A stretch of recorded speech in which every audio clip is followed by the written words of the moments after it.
اور مفلسی کے خوف سے اپنی اولاد کو نہ مار ڈالو، ان کو اور تم کو ہم ہی روزی دیتے ہیں، یقیناً ان کا قتل کرنا کبیرہ گناہ ہے۔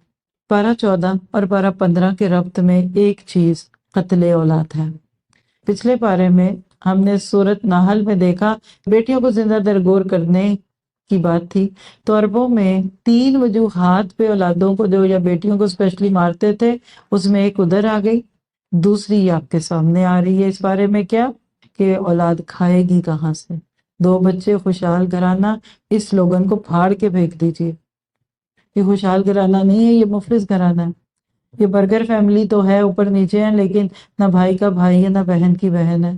یاد رکھیے بہترین تحفہ جو ماں باپ اپنے بچوں کو دے سکتے ہیں وہ بھائی یا بہن ہے، سبلنگس۔ اکیلا کیا ہوتا ہے، لیکن کیا کریں، لائف سٹائل اچھا رہے، کماتے رہیں کھاتے رہیں، اور وہ بلو اور پنک کے کانسیپٹ اور میچنگ ساکس اور ان کے جوتے اور ان کی اتنی لمبی کہانیاں ہم نے گھڑ لی کہ ہم کہتے ہیں جی ہم افورڈ نہیں کر سکتے تیسرا بچہ۔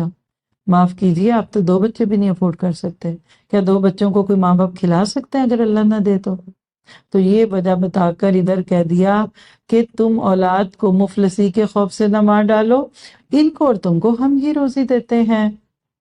اور یاد رکھو ان قتلہم کان خطئا کبیرہ، ان کا قتل کرنا کبیرہ گناہ ہے۔ الحمدللہ سراج منیرہ کی روشنی کی وجہ سے آج امت مسلمہ میں بیٹیوں کا قتل تو نہیں ہے، آج بچوں کو کوئی قتل تو نہیں کرتا، لیکن ایک چیز تو موجود ہے، اور وہ کیا ہے، سوچئے گا، ایبارشن۔ یہ آیتیں ایبارشن سے بھی متعلق ہیں، کیوں؟ آئیے ذرا اگلی آیت کو پڑھیے۔ وَلَا تَقْرَبُوا الزِّنَا إِنَّهُ كَانَ فَاحِشًا، خبردار زنا کے قریب بھی نہ پھٹکنا کیونکہ وہ بڑی بے حیائی ہے اور بہت ہی بری راہ ہے۔ قتل اولاد کے فوراً بعد زنا کی بات ہے۔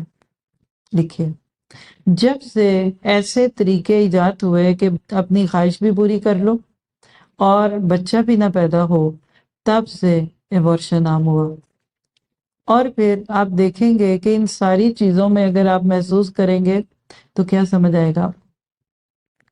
اس سے سمجھ آئے گا کہ ایک گناہ کے بعد دوسرا گناہ، دوسرے کے بعد تیسرا گناہ، یہ ایک ٹرین کے ڈبوں کی طرح بوگیوں پہ بوگیاں کھڑی ہو جاتی ہیں۔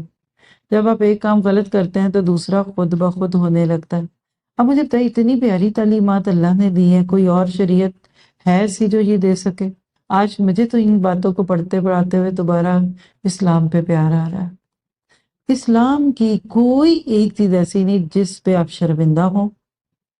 کسی اوپن چینل پہ، کسی بڑے پلیٹ فارم، UN دنیا میں ایک بڑا ادارہ مانا جاتا ہے، واشنگٹن DC، وائٹ ہاؤس، دنیا کے کسی بڑے سے بڑے پلیٹ فارم پہ کھڑے ہو کے بغیر کسی ریزنٹمنٹ کے، بغیر کسی فکر کے کہ ہائے کوئی ایسی بات نہ آ جائے کہ ان کو بری لگے، قرآن پڑھ کے سنائے، کھلے دل سے قرآن کا ترجمہ غیر مسلموں کو دیجیے۔ نہیں یہ کاٹ دوں، یہ ان کو برا نہ لگے، یہ نہ، نتھنگ۔